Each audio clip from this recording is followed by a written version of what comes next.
शिवं शिवं। नमस्कार, आप सबका हमारे चैनल श्रीमद् होम रेमेडीज में स्वागत है। इस वीडियो में हम आपको बताने जा रहे हैं कि भगवान कृष्ण और भगवान विष्णु में क्या अंतर है। हम सब दोनों को एक ही मानते हैं, फिर भी अंतर तो कहीं ना कहीं होगा ही। देखिए, भगवान श्री कृष्ण हिंदू धर्म में एक प्रमुख देवता है और उन्हें विष्णु के 8वें अवतार के रूप में पूजा जाता है। वो सुरक्षा, करुणा, कोमलता और प्रेम के देवता है और भारतीय देवताओं में सबसे लोकप्रिय और व्यापक रूप से पूजनीय भी। जब भगवान विष्णु की तरफ आते हैं तो विष्णु को त्रिमूर्ति में संरक्षक के रूप में जाना जाता है। हिंदू त्रिमूर्ति जिसमें ब्रह्मा और शिव शामिल हैं। वैष्णववाद परंपरा में विष्णु सर्वोच्च देव हैं जो ब्रह्मांड की रचना, रक्षा और परिवर्तन करते हैं। शक्तिवाद परंपरा में देवी को सर्वोच्च वर्णित किया गया है, फिर भी विष्णु, शिव और ब्रह्मा के साथ पूजनीय है। फिर भी विष्णु, शिव और ब्रह्मा के साथ पूजनीय है। देवी को प्रत्येक की ऊर्जा और रचनात्मक शक्ति कहा जाता है, जिसमें लक्ष्मी विष्णु के समान पूरक साथी है।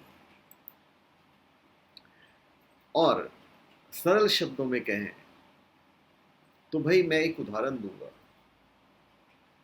कि कोई उच्च पद पर आसीन व्यक्ति यदि अपने कार्यालय में जाता है तो उसे सभी आदर सत्कार पूर्वक व्यवहार करते हैं, और जब वही व्यक्ति घर जाता है तो उसके निकटतम परिवारजन उसके साथ साधारण व्यक्ति जैसा व्यवहार करते हैं। यहाँ तक कि वह व्यक्ति अपने पुत्र या पौत्र को कंधे पर बैठकर घुमाता है। करेक्ट। और जैसे व्यक्ति एक ही है पर व्यवहारिक आदान प्रदान अलग अलग है, उसी प्रकार भगवान कृष्ण और भगवान विष्णु एक ही हैं, परंतु वैकुंठ में तथा गोलोक वृंदावन में व्यवहारिक संबंध अलग अलग है।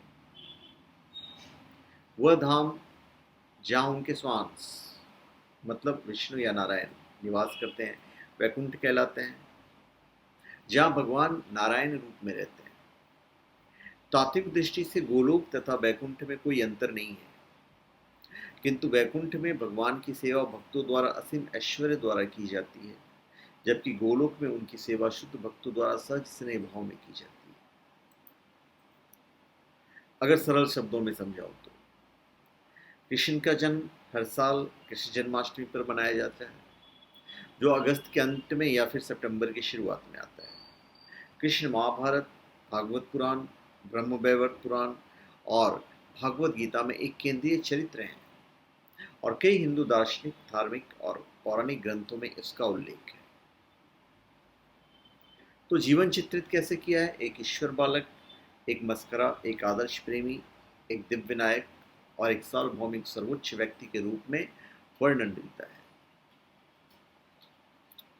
वैष्णववाद संप्रदाय के अनुसार ईश्वर का रूप सगुण है और उसका एक निश्चित रूप है, लेकिन वह असीम, पारलौकिक और अपरिवर्तनीय पूर्ण ब्रह्म है। ये भगवान विष्णु है। तो विष्णु के कई दयालु और भयानक चित्रण भी मिलता है। पत्नी लक्ष्मी के साथ क्षीरा सागर में तैरते हुए नाग के कुंडल पर सोते हुए सर्वज्ञ के रूप में चित्रित किया गया है। श्री भगवान कृष्ण विष्णु के रूप में उसी प्रकार विस्तार करते हैं जिस प्रकार एक जलता दीपक दूसरे को जलाता है। यद्यपि दोनों दीपक की शक्ति में कोई अंतर नहीं होता, तथापि श्री कृष्ण आदि दीपक के समान है। भगवान श्री कृष्ण अवतारी हैं जिनके सर्वप्रथम 3 पुरुष अवतार हैं। पहले अवतार कारणोदयक्षयी विष्णु मतलब महाविष्णु, जिनके उदर में समस्त ब्रह्मांड है तथा प्रत्येक श्वास चक्र के साथ ब्रह्मांड प्रकट तथा विनिष्ट होते रहते हैं। दूसरे में गर्भोदकशाही विष्णु, जो प्रत्येक ब्रह्मांड में प्रविष्ट करके उसमें जीवन प्रदान करते हैं तथा जिनके नाभि कमल से ब्रह्मा जी उत्पन्न हुए। और तीसरे अवतार क्षीरोदकशाही विष्णु, जो परमात्मा के रूप में प्रत्येक जीव के हृदय में तथा सृष्टि के प्रत्येक अणु में उपस्थित होकर सृष्टि का पालन करते हैं। भगवान श्री कृष्ण अपने समान नारायण या विष्णु से श्रेष्ठ हैं, क्योंकि उनमें 4 विषय दिव्य गुण हैं। लीला माधुर्य मतलब उनकी अद्भुत लीलाएं, भक्त माधुर्य, माधुर्य प्रेम के कार्यकलापों में सदा अपने प्रिय भक्तों से घिरा रहना। फिर है रूप माधुर्य, अद्भुत सौंदर्य, और वेणु माधुर्य, उनकी बांसुरी की अद्भुत ध्वनि। भगवान कृष्ण लक्ष्मी जी के मन को भी आकृष्ट करते हैं।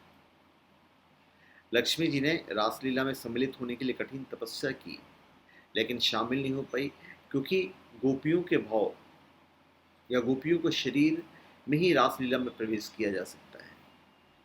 जब गोपियां रासलीला के समय कृष्ण को ढूंढ रही थी, तो कृष्ण एक बगीचे में नारायण के चतुर्भुज रूप में प्रकट हो गए, किंतु वे गोपियों की प्रेम दृष्टि को आकृष्ट नहीं कर पाए।